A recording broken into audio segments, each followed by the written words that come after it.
আসসালামু আলাইকুম বন্ধুরা, বিকেলের নাস্তার জন্য শুধুমাত্র একটা ডিম আর আলু দিয়ে তৈরি মজাদার এই পটেটো স্টিকটা তোমরা খুব সহজেই তৈরি করে নিতে পারো। চাইনিজ এই পটেটো স্টিক দেখতে যত সুন্দর, খেতে কিন্তু তার চাইতে আরও বেশি মজাদার।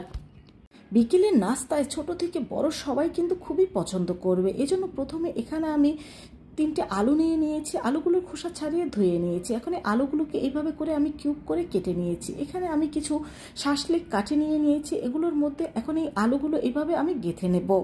তো সব আলুগুলো কিন্তু এখানে আমি গেঁথে নিয়েছি।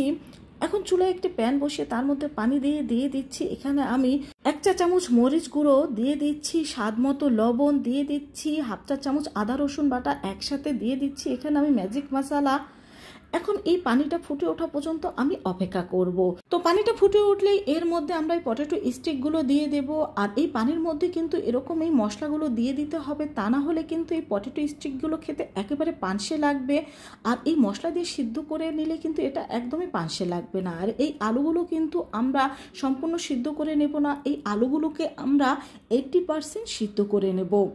তো আলুগুলোকে আমি উল্টে দিয়েছি আর এর মধ্যে কিন্তু আমার এই আলুগুলো 80% সিদ্ধ করে নেওয়া হয়ে গিয়েছে। এখন এই আলুগুলোকে আমি তুলে নিচ্ছি। তো তুলে নেওয়ার পরে আলুগুলোকে আমরা ঠান্ডা করে নেব। এদিকে আরেকটা বাটির মধ্যে আমি নিয়ে নিচ্ছি একটা ডিম, তার মধ্যে দিয়ে দিচ্ছি লাল মরিচ গুঁড়ো, দিয়ে দিচ্ছি গোলমরিচ গুঁড়ো, দিয়ে দিচ্ছি ম্যাজিক মশলা, দিয়ে দিচ্ছি এখানে আমি সয়া সস, আর দিয়ে দিচ্ছি এখানে আমি টমেটো সস, আর দিয়ে দেবো এখানে আমি সামান্য লবণ। লবণটা দেখে ব্যবহার করবেন, কারণ আলু সিদ্ধর সময় কিন্তু আমরা অলরেডি লবণটা ব্যবহার করেছি। এখন ডিমের সাথে সব মশলা মিশিয়ে নিয়েছি।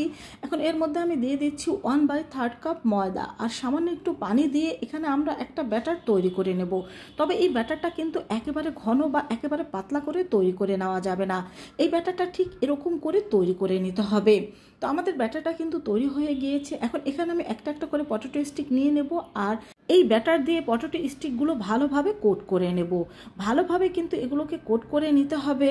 তো এটা আমার কোট করে নেওয়া হয়ে গিয়েছে। আর এখানে আমি কিছু ব্রেড ক্রাম্বস নিয়ে নিয়েছি। এখন এই ব্রেড ক্রাম্বসের মধ্যে এই পটেটো স্টিকগুলো ভালোভাবে আমি কোট করে নেব।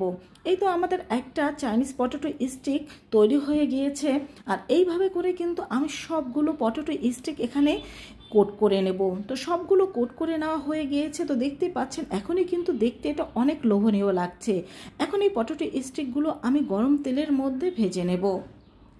যেহেতু এখানে পটেটোগুলো আগে থেকে 80% সিদ্ধ করা রয়েছে, তাই এগুলো ভেজে নিতে কিন্তু তেমন কোনো সময়ের প্রয়োজন হবে না। তো এগুলোকে আমি গোল্ডেন ব্রাউন করে ভেজে নিচ্ছি। আর এগুলোকে চুলার হিট মিডিয়াম টু লো হিটে রেখে ভেজে নিচ্ছি। এতে এর উপরের অংশ কিন্তু অনেক বেশি ক্রিস্পি হবে। আর ক্রিস্পি নাস্তা কিন্তু আমরা সবাই খুবই পছন্দ করি। তো এটার একটা সাইড হয়ে যাওয়ার পর অন্য একটা সাইড আমি উল্টে দিয়েছি। আর এর মধ্যে কিন্তু আমার এই পটেটো স্টিকগুলো ভেজে নেওয়া হয়ে গিয়েছে। এখন এগুলোকে আমি একটা একটা করে তুলে নিচ্ছি। আর একইভাবে কিন্তু এখানে আমি সবগুলো চাইনিজ পটেটো স্টিক ভেজে নিয়েছি। তো বন্ধুরা, দেখতেই পেলে সামান্য ডিম আর আলু দিয়ে খুব সহজে মজাদার এই নাস্তাটি তৈরি করে নেওয়া যায়। বাসায় অবশ্যই ট্রাই করে দেখবে সবাই খুবই পছন্দ করবে। আর ভালো লাগলে বন্ধুদের সাথে শেয়ার করবে। সবাই ভালো থেকো। আল্লাহ হাফেজ।